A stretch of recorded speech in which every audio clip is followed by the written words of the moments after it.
একটা মেয়ের জন্য আমার এত সুন্দর জীবনটা নষ্ট হয়ে গেল বন্ধুরা। রাধে রাধে, শুভ সকাল। হাই, আমি কবিতা, মালদা জেলার ছোট্ট একটা গ্রাম থেকে মধ্যবিত্ত বাড়ির মেয়ে আমি। তো আমার এই ভিডিওটা যে যেখান থেকে দেখছো, আশা করি ভালো আছো, সুস্থ আছো। আর আমার পরিবারে নতুন বন্ধু হয়ে থাকলে চ্যানেলটা সাবস্ক্রাইব করে পাশে থেকো। তো তোমরা হয়তো ভাবছো আমি টাইটেল আর থাম্বনেল কেন এরকমটা লিখেছি। তো হ্যাঁ বন্ধুরা, জানি না কোনো দিন দিদি নাম্বারে যেতে পারবো কি না। তো তার জন্যই আমি ভাবলাম ইউটিউবে তোমাদের সাথে আমার জীবনে ঘটে যাওয়া ঘটনাগুলো শেয়ার করি। পুরো ভিডিওটা দেখতে থাকো, আশা করি বুঝতে পারবে। তো দেখো, প্রথমে আমি বাড়ির কিছু কাজকর্ম করে নিচ্ছি, রান্না করছি। তো আজকে বানাবো পটল ভর্তা, ফার্স্ট টাইম বানাচ্ছি। আর উচ্ছে ভাজা করব। তো চলো তোমাদেরকে বলি কি হয়েছিল আমার জীবনে। তো জানো তো, বেশ ছিলাম, ভালোই ছিলাম, পড়াশোনা করতাম, প্লাস মানে খুব ভালোই ছিলাম। হঠাৎ একদিন আমার লাইফে একজন মানুষ এন্ট্রি নিল বলতে পারো। সে আবার হচ্ছে আমার দিদির দেওর, মানে আমার জেঠুর মেয়ের বিয়ে হয়েছিল, তো ওরই পিসি শাশুড়ির ছেলে। তো ও যখনই আসতো আমাকে বলতো যে আমার দেওর না তোর সাথে কথা বলতে চাইছে। তা আমি বলছি কী কথা বলতে চাইছে। তো দিদি একদিন এসেছিলো আমাদের এখানে বাবার বাড়ি, তো ওর ফোন থেকেই কথা হয়েছিল। তো তো কথা বললাম ভালো মন্দ। তো দিদি তো চলে যাবে বাড়ি। তো আমি কি করেছিলাম, যে নাম্বারটা নিয়ে, আমাদের ছোট্ট ফোন ছিল একটা, সেই ফোনে আমি ফোন করেছিলাম। তারপর শুরু হলো আমাদের কথা বলা, ভালো মন্দ কথা বলা। তারপর ও কথা বলছে, আমি বললাম যে না, আমি কথা বলতে পারবো না। তো বলছে কেন? আমি বলছি যার তার সাথে কথা বলবো না, কারণ আমাকে যদি বিয়ে করো তাহলে কথা বলবো, না বিয়ে করলে কথা বলবো না, আমি এরকম বলেছিলাম। তো ও তো প্রথমে শুনে তো কি বলবে কি না, তারপর কিছুদিন ভাবনা চিন্তা করলো। আমি বললাম যদি বিয়ে না করো তাহলে কথা বলবো না, আমি কথা বলা বন্ধ করে দিয়েছিলাম। তারপর ও আমাদের পাশের বাড়ির মেয়ের কাছে অনেক ফোন মেসেজ করছে যে হ্যাঁ কেন কথা বলছে না। তো ওই আমাকে বলেছিল আমাদের পাশের বাড়ির মেয়েটা যে যা হয়েছে হয়েছে, একটা চান্স দিয়ে দেখ। তো ওই যে চান্স দিয়েছিলাম তারপর থেকে আর চান্স গেল না, সেই থেকেই গেল চান্স। তো বেশ চলছিল, ভালোই চলছিল, কথাবার্তা বলতাম। আমাদের না না দেখে প্রেম হয়েছিল বন্ধুরা। লাভ স্টোরি বলতে পারো, দুঃখের ঘটনা বলতে পারো, আমার কপাল বলতে পারো, কি বলবো, এটাই আমার কপালে ছিল। তো কী ছিল সবটাই তোমাদের সাথে শেয়ার করব, কেন আমি কথাগুলো বলছি। তো কপাল এই কারণেই বললাম যে যেগুলো আমি মানে একটা মেয়ের জন্য, মানে কি বলবো, মেয়ের জন্য যেটা ডিজার্ভ সেটা আমি পাইনি বলতে পারো, এই ভালোবাসার জন্য। তো তারপরে কি হলো, বেশ কথাবার্তা চলছে। ও তখন কেরালাতে ছিল, আমি ওকে দেখিনি, না দেখে আমাদের প্রেম হয়েছিল, না দেখা লাভ স্টোরি বলতে পারো। তো দেখা তো হয়নি, আমি ভাবছি তুমি কেমন দেখতে না দেখতে, আর ভালোবেসে নিলাম, যদি খারাপ দেখতে থাকে।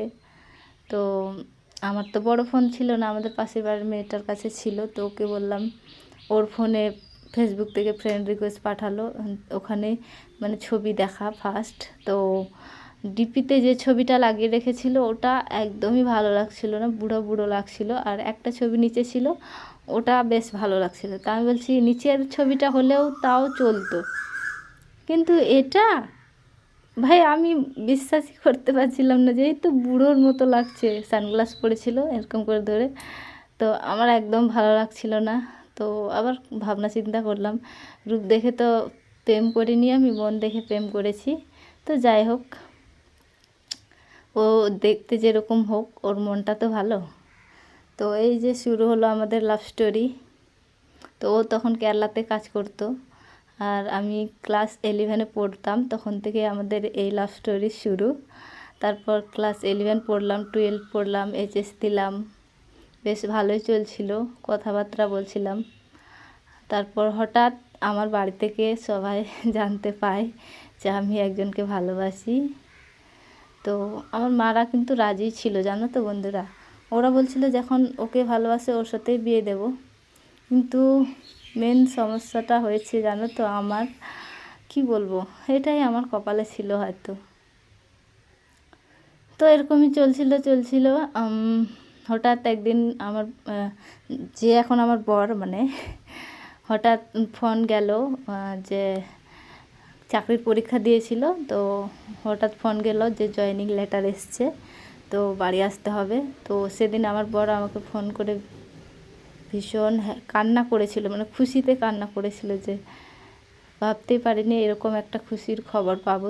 আমাকে বলছিল যে তুমি আমার জীবনে আসার পর এরকম একটা খুশির খবর পেলাম। আমি খুবই খুশি ছিল, খুশিতে কান্না করেছিল আমাকে ফোন করে। তো যাই হোক, তারপর ফাইনালি বাড়ি চলে আসলো কেরালা থেকে। বাড়ি এসে যা সমস্ত কাজকর্ম সব করলো, তারপর জয়েন হলো।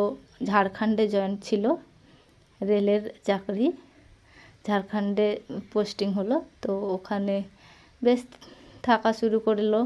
তারপর ওর মারা বলছে যে আমার সাথে মানে বিয়ে দেবে না। আমার বলেছিল যে আমাকে বিয়ে করবে, আমাকে ছাড়া কাউকে বিয়ে করবে না, যেহেতু যাকে ভালোবাসে তাকেই তো বিয়ে করবে, তাই না? কিন্তু ওর মারা আমাকে পছন্দ করেনি। ওর মা বলতো আমার নাকি বয়স হয়ে গেছে, আমি কালো দেখতে। তোমরাই বলো বন্ধুরা, আমি কি এতটাই দেখতে খারাপ? তারপর এই যে আমাদের দুঃখের সময় শুরু হয়ে গেল। তো ভীষণ কান্না করতাম যখন তো বললো যে নিবে না একই বাড়িতে, কারণ আমার জেঠুর মেয়ের বিয়ে হয়েছে ওদের বাড়ির পাশে, আবার ওর মামার মেয়ের বিয়ে হয়েছে আমাদের গোষ্ঠীতে। এরকম একটা মানে সমস্যা মানে ওরা তৈরি করছে যে নিবে না, তার জন্য আমাকে ওর জন্য অন্যদিকে মেয়ে দেখা শুরু করে দিল। তারপর কোথায় কোথায় দেখলো হচ্ছে না, আবার আমাদের গ্রামেই আমাদের গ্রামের সম্পর্কে একটা কাকুর মেয়ে হবে, ওকে পছন্দ করলো। ওরা 2 বোন ছিল। তো এ নিয়ে অনেক সমস্যা, আমার মার সাথে অনেক ঝগড়া ঝামেলা। আমি যখনই ফোন করতাম আমার বরকে, আমার শাশুড়ি ভীষণভাবে গালাগালি করতো আমাকে, মানে বাজেভাবে আমাকে গাল দিত, আমার মাকেও গাল দিত, এরকম একটা ব্যাপার। তো খুবই কান্না করতাম, আর আমাকেও ফোন করে বকাবকি করতো। আমার বর যদি ফোনটা রেখে চলে যেত কোথাও, ফোন করতাম, ও ধরতো আর খুবই বাজে ভাষায় গালাগালি দিত। খুবই কান্না করতাম আমি। তো একদিন কি হয়েছে জানো তো বন্ধুরা, ওর দিদি, যেটা ওর মামার মেয়ে, আমার জেঠুর ছেলের সাথে বিয়ে হয়েছে, ও নাকি বলেছে ওকে যে আমি নাকি ওর দিদির সাথে ঝগড়া করেছি। সেজন্য আমার বর আমার নাম্বার ব্লক করে দিয়েছিল। তো বেশ 2-3 মাসের মতো আমাদের কোনো কথা নেই, কোনো ফোন নেই। মানে আমি শুধু ভাবতাম ও আমার কাছে তো একবার জানতে পারতো যে আমি সত্যি ঝগড়া করেছিলাম কি করিনি। আমার কাছে না শুনে ও দিদির কথায় আমার নাম্বার ব্লক করে দিয়েছে। আমি ভীষণ কান্নাকাটি করতাম। ওর বন্ধু ছিল, ওর বন্ধু ওকে ফোন করতাম, বলতাম একবার কথা বলায় দাও। ওর ফোন দিয়ে ফোন করতাম যাতে একবার ওর আওয়াজটা শুনতে পায়। ভীষণ কান্না করতাম, রাতের পর রাত কান্না করতাম। তো এরকম অনেক দিন চললো। তারপর ওর বন্ধুর বউ আমাকে ওর নাম্বার দিল, বলছে যে এই নাম্বারটা লাগা, এই নাম্বারটা চালাচ্ছে এখন। তো বন্ধুরা, আজকের ভিডিওটা এই পর্যন্ত রাখলাম, নেক্সটে তোমাদের বলবো বাকিটা।